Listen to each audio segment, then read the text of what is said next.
kita Bagaimana masuk ke sini? Ini fasilitas dulu tadi. iya, fasilitas. Fasilitas. Jadi kalau di Indonesia itu kita mungkin susah ya mendapatkan fasilitas, dan itu mungkin kadang harus nyebrang Unif. Sebenarnya itu nyebrang institusi. ada cuman di mana-mana gitu kan. Sabar gitu kan. Iya ada, tapi kita mungkin Sabar. harus kirim pesan ke sana kemari gitu ya, dengan mungkin Kalau ya, bidang ilmu kita masalahnya apa paling? Yang obstacle in vivo kan paling sequencing itu ada sequencing. ya ada ya. Ada. Yang susah itu model in vivo. Karena kayak Kalau endot mice NGS gitu, ada sih. itu udah yang tipe-tipe endot mice gitu kayak udah susah gitu loh. Tapi Ya, fluorescence juga terbatas loh. ya ada tapi kan Ya ada sih. yang penting ya, ada dulu. Ya, ada dulu. Even kayak apa namanya mikroskop apa istilahnya konvokal Vokal. ada sebenarnya. Ada. Ya cuman itu Cuman siapa yang bisa pakai? Nah itu sih, itu yang jadi permasalahan juga kalau di negara Ya kita itu. artinya saya yakin juga di Jepang dulu juga seperti itu kan. Iya. Nah, makanya sekarang itu strateginya bagaimana supaya bisa memanfaatkan itu. Banyak banget yang terbengkalai itu akhirnya rusak karena nggak dipakai gitu juga loh. Ya. Itu sih. Ya Iya. di sini alhamdulillah sih semua udah ada di kampus ya. Kalau meskipun harus nyebrang itu nyebrang main departemen, Iya. dan itu juga prosedurnya udah clear. Ya, Kita saling tinggal percaya lah apply. ini ya. Terus nanti juga tagihannya udah masuk ke lab, sistemnya udah integrated dan udah bagus sih. Terus habis itu kayak reagen. Oh ya, aku mau cerita ini juga sih. Kayak tadi kan reagen ya, itu terus pengolahan limbah sih. Benar Itu sekali. sangat aku tuh amazing sih. Ya memang Dengan- ya karena mereka sudah membangun pengolahan limbah itu sejak pengelolaan rumah tangga gitu. Pengolahan limbah rumah tangga pun kan sudah tersistematik ya. Dan itu menjadi concern juga sih. Iya. Dan itu jadi kayak ya riset tapi jangan sampai merusak environment. Itu Iya, menjadi salah satu isu. Jadi di sini tuh isu environment, isu etik itu sangat-sangat Ya nggak cuma teoritis penting. yang Iya. keluar-keluarkan gimana tapi benar-benar Bener-bener aplikasi. diaplikasikan. Jadi aku pernah kemarin tuh buang transfer buffer itu ada metanolnya. Aku encerin aja pakai air gitu kan, aku Nggak buang di boleh. wastafel gitu kan. Nama metanol. Oh iya, itu metanol. Kamu harus ini udah hafal kayak tempat-tempat ada namanya botol-botol limbah gitu yang itu Iya. ada label-labelnya tersendiri gitu. Terus Jadi kalau amazing sih. kalau yang boleh mix sama water itu aston doang. Kalau- Gitu. Di pembagian limbah organik itu ada aston air, terus organik solvent non halogen sama organik solvent halogen. Enggak, halogen itu yang kayak ada kloroform gitu loh. Nah, tapi kalau Xen Aston itu yang Aston sendiri lagi. Oh, di sini benar-benar detail. Semua itu sudah tersistem gitu, kayak even kayak pokoknya udah terpartisi dengan baik deh. Dan penyaluran limbahnya itu benar-benar disalurkan ke Ya ketiga tapi pihak tetap ketiga yang tetap benar-benar ya, credible gitu. Iya gitu. Jadi kayak di Indonesia mungkin kita udah memilah-milah, tapi terus nanti ujung-ujungnya jadi Sama satu lagi. atau gimana ya, jadi satu. Dan itu di-separate loh, limbah yang kimia sama Ya, biologis. kimia, biologi, terus Limbah biasa. Yang maksudnya biasa kayak tisu terus glove itu beda. ya beda lagi. Dibanding dengan limbah biologis yang kayak gel atau tip gitu. Bakteria beda lagi juga. Aku bakteria Iya. beda lagi. Ya mungkin complicated sih, tapi Siring, kaca, terus teoritis gitu ya. Iya itu tuh BCD. bener-bener separate, banyak banget partisinya, itu banyak banget. Ya, ya. Terus ada jadwal juga, jadi kayak Satu. jadwal yang Itu itu 2 nanti minggu sekali sih. kayaknya dari pemerintah kota, nanti universitas itu apply dari pemerintah kota tuh ada pengolahan limbah dari laboratorium juga. Terus nanti ada tangga-tangga tertentu yang truknya itu datang ke kampus. Iya, Dan semua warga lab bisa dijadwal. Harus gotong royong. Ya kayak bulan ini, bulan depan gimana, kita harus fix jadwal itu karena kayak sebulan sekali, enggak ya 3 bulan sekali gitu. Enggak ya, Enggak ya? 2 minggu sekali bu. 3 minggu sekali itu sebenarnya. Iya. Ya mungkin Panda itu yang karena orangnya sedikit jadi tidak terlalu Ya di timur dulu ya. ribut gitu. Itu Kalau jadi saya 2 minggu sekali itu. Karena kalau nggak dibuang, ngeri itu. iya. Banyak buang ke sana banyak orang. Ya itu sih jadi nggak takut juga, pokoknya prinsipnya di situ jangan terus ya kita punya data yang bagus bisa publish nature design tapi kita merusak lingkungan, tapi kita membunuh hewan-hewan sekitar, tanaman kayak gitu, itu jadi concern banget sih. Itu terus sama ethical issue itu juga. Jadi kalau ethical issue itu lebih ke ini sih, mais terus habis itu GMO juga itu sangat-sangat strict. Jadi kayak mais itu harus diperlakukan benar-benar kayak manusia gitu. Ada ethical clearance, ethical letter itu nggak cuma buat formalitas gitu, buat administrasi, tapi benar-benar untuk gimana sih berpikirnya itu untuk humanity gitu. Ya benar-benar itu tujuannya niatnya untuk melindungi hewan gitu loh. Jadi bukan kayak karena biar bisa lolos administrasi gitu loh, tapi memang tujuan yang mulia biar karena hewan itu juga makhluk hidup gitu ya, yang harus diperlakukan seperti makhluk hidup yang lain gitu, yang sangat berkontribusi besar juga pada ilmu pengetahuan gitu.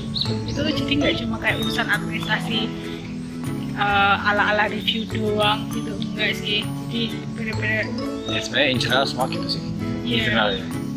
Ya tapi ya aku kadang terbawa di Indonesia karena kayak cuma Ya sebenarnya Indonesia juga sudah kok menurut saya. Menurut saya juga sudah, dan bahkan juga kayak yang ada juga kan yang cell culture itu ada ethical, ada harus uji genetik. Jadi menurut derive from you. In general sih semua punya tujuan yang sama kayak gitu. Mungkin yang membedakan ya fasilitasnya tadi ya, kayak ketersediaan hewan uji yang memiliki kriteria tertentu itu mungkin di Indonesia masih banyak barriernya ya. Kayak dulu pernah dosen kita kan yang dulu mau membawa dari Singapura itu mati dalam perjalanan. Bukan mati, nggak bisa masuk. Jadi ya harus, karena nggak terdaftar di izin gitu loh. Terdaftar di bea cukai, jadi nggak bisa masuk katanya. Nah kayak gitu tuh tidak bisa dihandle secara individual, jadi harus policy kan masuknya. Harus ada policy yang bisa mengawal itu untuk kemudahan riset. Nah itu. Tapi kalau ini sharing, tadi kan sharing misalnya istri, nah sekarang istrinya saya. Jadi kalau saya itu kan integrated antara komputasi, kimia sama biologi. Jadi kalau komputasi itu kan prinsipnya gini, siapa yang punya teknologi itu, maksudnya software atau hardware itu, ya dimanapun dia berada kita bisa pakai gitu. Nah fleksibilitasnya di situ malah, jadi dengan konsep komputasi ini tuh sangat visible sih untuk dikerjakan di Indonesia. Asalkan kita punya softwarenya, itu aja sih. Asalkan bisa beli softwarenya. Kalau hardwarenya saya rasa di Indonesia banyak kok yang punya ya minimal laptop dengan high quality lah, prosesnya bagus, RAM-nya juga tinggi. Lab yang biasa juga bisa, tapi asalkan sabar. Sebenarnya kalau banyak kok komputer-komputer, bahkan di game ada yang super komputer juga. Jadi sangat visible untuk dikerjakan di Indonesia nantinya. Ya yang bedakan adalah softwarenya itu. Jadi kalau di lab saya kan sedang develop software itu yang masih beta version. Tapi kalau kita punya beginning, bisa aja kita beli nantinya untuk kita pakai di Indonesia nantinya Atau ya. mungkin nanti atau kita malah kembangin sendiri aja, ngambil konsepnya, terus kita kan banyak juga tuh developer di Indonesia yang bisa ya coding ya bisa coding gitu. Saya rasa sangat visible sih dikerjakan di Indonesia. kayaknya mirip sama developer game juga ya. Iya, jangan kan hacker aja. Ya hacker Indonesia itu kan Lebih sangat-sangat hits ya. tanpa bisa dilacak oleh ada yang itu lah bin, karena NASA loh gitu-gitu. bahkan ya karena NASA loh. Nah Nggak itu tahu juga ya kenapa ya kalau kayak gitu-gitu tuh saat menjamur, tapi kalau untuk yang positif itu ya hanya perlu diarahkan aja sih menurut saya. Tuh terus yang kimia yang sekarang kimia itu juga kuncinya punya NMR, punya MS itu doang sih. Nah Indonesia memang yang punya NMR kalau hanya di Sindari dan itu semua di Pulau Jawa. Dengan universitas besar kayak ITB, UGM, UI, UNER, LIPI gitu. Ya udah selain itu ya harus dari pulau lain ya harus ke Jawa katanya gitu. Even yang bahkan kayak kampus sendiri aja masih ngantri. Saya ngalamin sendiri itu, walaupun kayak beda gedung doang gitu. Bayangkan kan kayak kalau di sini mah saya selesai tesis jam 3 sore itu salah. Jam 3.30 mau nguji NMR langsung benar-benar hasilnya gitu. Dan setidaknya 10 menit baca NMR itu. Ya proton NMR itu cuma 10 menit. 1 menit sih. Kadang kita itu mikir ya pas di Indonesia itu mikir kayak aduh Apa sih yang apa membuat sih mama? itu segini sih kayak mesti NMR itu aku bisa nggak ya ngerjainnya kayaknya ribet gitu. Padahal ternyata tuh oh gitu doang gitu loh. Yeah. Kalau kita tahu dan ada Yeah. semua Ya reagennya, artinya ini membuat alatnya kita semua tergugah gitu. untuk gimana caranya ketika kita pernah Kalau itu kita nanti, ingin memperbaiki ya. sistem itu Ya. supaya lebih mudah. Soalnya kadang lebih hasilnya cepat. juga fear dulu sih dan takut duluan kayak lo bisa nggak sih ininya ini Ya. enggak jadi lagi Ya, gitu ya, ya. ribet banget ini padahal kalau dikerjain gitu doang gitu. Yang menurut saya berbeda adalah semua dikerjakan mandiri sih. Artinya susun itu mengerjakan sendiri semuanya. Makanya kita jadi kayak tahu prosesnya sebenarnya kayak nggak serumit yang dibayangkan Iya. pas di Indonesia gitu. Iya. Aku juga mikirnya kayak wow sequencing DNA gitu. Kayak kita nggak mampu, padahal iya, kayak gitu ya. Dulu aku hanya simple ya tinggal Iya. masukin baca oh udah kelar ya. Iya. Itu doang. gitu. Udah gitu. Iya. Ya itu semoga kita Jadi bisa. pemicu semangat Ya. kita nanti ya kita. Terus sekarang tips triknya bisa masuk sini. Kalau itu mungkin kayak udah banyak ya. Kalau kita ngomongin ini gimana apa yang culture ini kayak meeting, journal club. Oh iya udah. Kayak ini sih kalau tadi kan riset terus habis itu gimana nih Mas untuk apa ya? Jadi di sini tuh ini banget sih ya itu tadi sih kayaknya sensei itu untuk biar menjaga keistiqomahan student itu jadi apa namanya membuat itu sih sistem journal club dan report Yeah. gitu progress itu loh jadi di Eropa itu nggak ada kayak journal club Ada sih. ada ya Ada ya. report tapi ada Ya beberapa mungkin yang enggak. frekuensinya yang beda. Kalau sini tuh seminggu sekali pasti ada lab meeting dan journal club. Jadi setiap minggu kita harus progress. Tambah kalau saya tambah bi-monthly Nah report. ini tambah tie-in. Tapi itu saya merasa terbantu sih. Jadi karena bikin report, bi-monthly report tuh kayak semacam mini paper sih, gitu. Jadi sangat terbantu. Bayangkan kalau aku nggak ada itu tuh nggak ada, aku nggak kepengen bikin draft Iya paper sih. loh ini. Terus ternyata tuh juga bisa dikerjain gitu loh. Iya. Karena disuruh itu, karena Jadi, ada jadi dikerjain. Masa enteng sekali. Iya, Jadi terus kalau nanti misal kalau nesis udah deh nggak comot-comot. iya udah jadi sebenarnya. Iya, jadi malah ada. Kalau aku pun aku nggak ada. Aku Malah nggak ada sama sekali kan? Karena aku nggak ada, jadi aku nggak punya draft loh malahan gitu. Jadi itu juga keuntungan sebenarnya kayak bersakit-sakit dahulu, tapi itu sebenarnya bermanfaat bagi kita. Jadi iya, jadi kita dipermudah untuk itu. Terus habis itu ini juga sih kayak journal club itu jadi kadang kita seminggu bisa jadi nggak baca paper sama sekali loh, tapi Iya, karena iya. ada journal club itu, terus kita bisa jadi baca paper itu gitu. Terus kita dapat insight baru dari yang lain meskipun itu menunjukkan setengah 6. Kalau setengah 6 pasti ada alarm. Kayaknya kota sini ya. Ya di kota ini itu artinya kayak di Indonesia mungkin anak-anak sudah pulang habis main bola itu. Ayo main Nah, kalau main lagi. bola ini ada maghrib. Iya, mereka di sini kan di sini ada maghrib Oh, iya. ini. Ayo tunggu dulu ya. kayak alarm dari kota.